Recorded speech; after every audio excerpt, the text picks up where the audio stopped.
என் மகனுக்கு சீர் செஞ்ச சேகருக்கு எங்க கம்பெனியில மறுபடியும் ஜேஎம்டி போஸ்ட் தரேன். இது அதுக்கான அப்பாயின்மெண்ட் ஆர்டர்.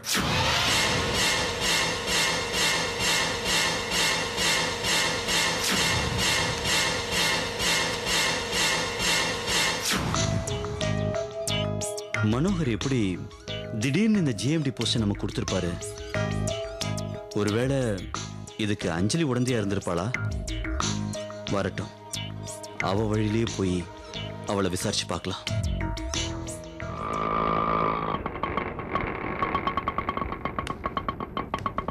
இந்தாப்பா.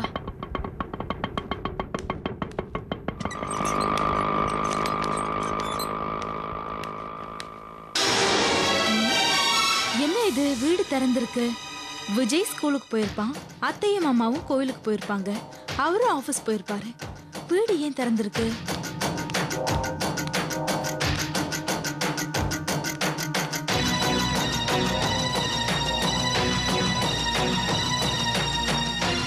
இன்னும் ஆபீஸ் போலையா? ஓ, ஜேஎம்டி ஆக போறமே, எதுக்கு இந்த வேலைன்னு வந்துட்டாரா? விசாரிப்போம்.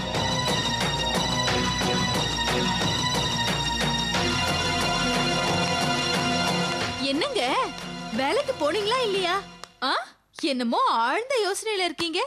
ஓஹோ, நாம தான் இனிமே கம்பெனிக்கு ஜேஎம்டி ஆக போறோமே, எதுக்கு அந்த வேலைக்கு போறதுன்னு யோசிக்கிறீங்களா? ஆமா அஞ்சலி, மனோகர் திடீர்னு இப்படி ஒரு ஷாக் கொடுப்பாருன்னு நான் கொஞ்சம் கூட எதிர்பார்க்கவே இல்லை. மறுபடியும் நான் பத்மா மொபைல்ஸோட ஜேஎம்டியா?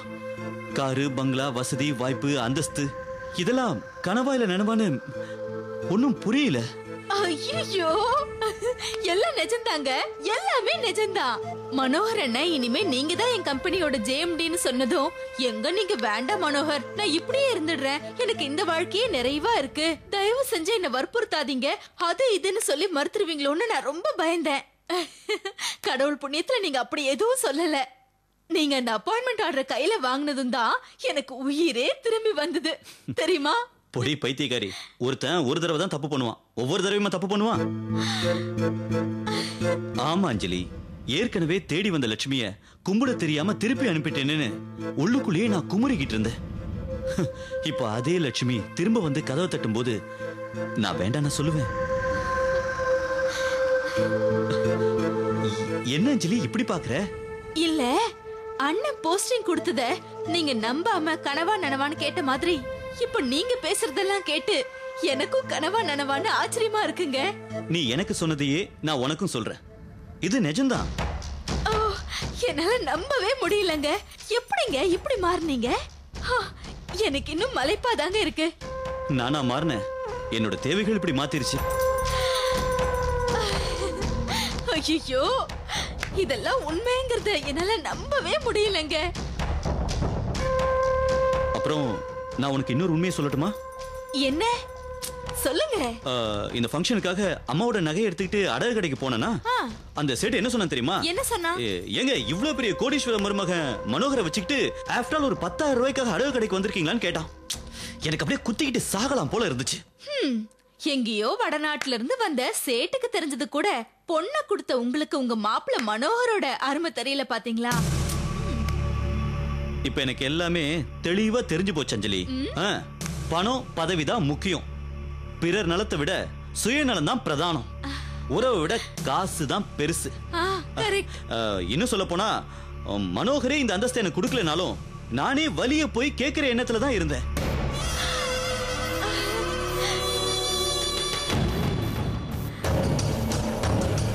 இப்ப நடந்த பத்மாவோட பிரசவம் கூட பகை காரணமா நான் மனோகருக்கு விட்டு கொடுக்கல. மனோகர் அளவுக்கு வசதியா இந்த பிரசவத்தை என்னால பார்க்க முடியாதுங்கிற காரணத்தினாலதான் நான் விட்டு கொடுத்தேன். பாத்தீங்களா பாத்தீங்களா, பணம் காசு இல்லங்கிறதுக்காக கடமை கௌரவம் எல்லாத்தையும் விட்டு கொடுக்க வேண்டியதா இருக்கு. சுத்துற இந்த பூமியோட அச்சாணி அன்போ அறமோ கிடையாதுங்க, பணம். பணம் தான் அச்சாணி. பொருளாதார சரிவு இந்த உலகத்தையே உலுக்கி எடுத்துட்டு இருக்கிற இந்த நேரத்துல நம்ம வீட்டு பொருளாதாரத்தை நினைச்சு நீங்க மனசு மாறினீங்க பாத்தீங்களா? எனக்கு ரொம்ப சந்தோஷமா இருக்குங்க. இந்த ஜேஎம்டி போஸ்ட் வச்சுதான் நாம நினைச்சதெல்லாம் அடையணும், நினைச்சபடி எல்லாம் வாழணும். இதுதாங்க என்னோட ஆசை. உன்னோட ஆசையை கண்டிப்பா நான் நிறைவேற்றுறேன் அஞ்சலி. இதுல ஒரு ஆச்சரியமான விஷயம் என்னன்னா, பார்ட்னர்ஷிப்னாலே காத தூரம் ஓடுற மனோகர் எப்படி தானாவே முன் வந்து இந்த ஜேஎம்டி போஸ்ட கொடுத்தாருன்னு தான் எனக்கு புரியவே இல்ல. ஆமா ஆமா, உங்க தங்கச்சி புருஷனை நீங்க தான் புகழ்ந்து தள்ளணும். அவராவது தானா இறங்கி கொடுக்கறதாவது. அதானே. அப்போ பத்மா நம்ம குடும்ப கஷ்டத்தை எடுத்து சொல்லி இந்த போஸ்ட் வாங்கி கொடுத்துருப்பாளோ? எது உங்க தங்கச்சி வாங்கி கிங்கி கொடுத்துற போறா? அவளுக்கு நம்ம குடும்ப கஷ்டத்தை நினைச்சு அழத்தான் தெரியுமே தவிர நல்லது செய்யணும்னு தோணவே தோணாது. அப்போ ஒருவேளை எங்க அப்பா கேட்டிருப்பாரோ? ஏங்க ஏங்க இப்படி ஜோக் அடிக்கிறீங்க? உங்க அப்பாவுக்கு மாப்பிள்ளைய புகழ்ந்து தள்ளுறதுக்கே நேரம் பத்த மாட்டேங்குது. இதுக்கெல்லாம் அவருக்கு எங்க நேரம் கிடைக்க போகுது? அப்புறம் எப்படி தாண்டி எனக்கு இந்த போஸ்ட் கிடைச்சது? ஒருவேளை அந்த மாமா எனக்கு ரெக்கமெண்ட் பண்ணிருப்பாரோ? இப்ப யாரால கிடைச்சதுன்னு தெரிஞ்சுக்கிட்டு நீங்க என்ன பண்ண போறீங்க? பொடி பைத்தியக்காரி, ஜேஎம்டி போஸ்ட்ங்கிறது எவ்வளவு பெரிய விஷயம்.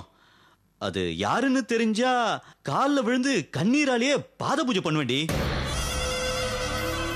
நிஜமா? நிஜமா.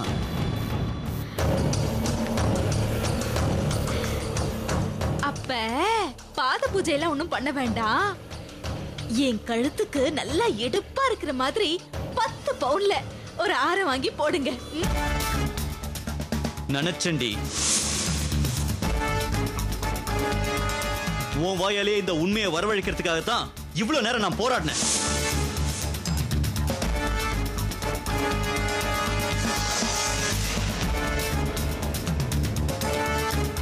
ஏய் சொல்லு, என்ன நிர்பந்தம் கொடுத்து மனோகர் கிட்ட இந்த ஜேஎம்டி போஸ்ட வாங்கி கொடுத்த? ஒரே நாள்ல ஒருத்தன் எப்படி தலைகீழா மாறுவாங்கறத பத்தி கொஞ்சம் கூட யோசிக்காம நான் உனக்கு ஜால்ரா போட்டதை நம்பி சந்தோஷப்பட்டியே. இப்ப சொல்லு, உன் திட்டம் என்ன? எப்படி இந்த போஸ்ட் உனக்கு வந்துச்சு? உன்னைத்தான் கேட்கிறேன், சொல்லுடி. என்ன நீங்க? நான் நம்ம குடும்ப நிலைமையை பத்தி அண்ணன் கிட்ட எடுத்து சொன்னேன். புரிஞ்சுக்கிட்ட அண்ணன் பழையபடி உங்களுக்கு அந்த ஜேஎம்டி போஸ்ட கொடுத்துட்டாரு.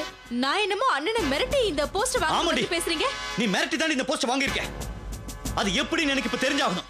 சொல்லு சொல்லு. இங்க பாருங்க, உங்க கற்பனைக்கெல்லாம் என்னால பதில் சொல்லிட்டு இருக்க முடியாது. சும்மா இந்த மாதிரி முட்டாள்தனமான கேள்வி எல்லாம் என்கிட்ட கேட்காதீங்க. யாரு முட்டாள்தனமா பேசுறா? இப்ப உண்மையை சொல்ல போறியா இல்ல உன்னை கொன்னுடுவேன். ஏய் சொல்றி சொல்றி. சொல்லு சொல்றி சொல்லு. சொல்றேன், ஆனா நான் சொல்றதை நீங்க முதல்ல நம்பணும். முதல்ல சொல்லுடி, அப்புறம் நம்பர் தான் வேண்டாமான்னு நான் முடிவு பண்ணிக்கிறேன். நீங்க நம்பினாலும் சரி நம்பலனாலும் சரி, நான் சொல்ல போறதுதான் உண்மை. அதி பயங்கரமான உண்மை. அதை தாங்கிக்க நீங்க உங்க மனசை தயார் பண்ணிக்கோங்க.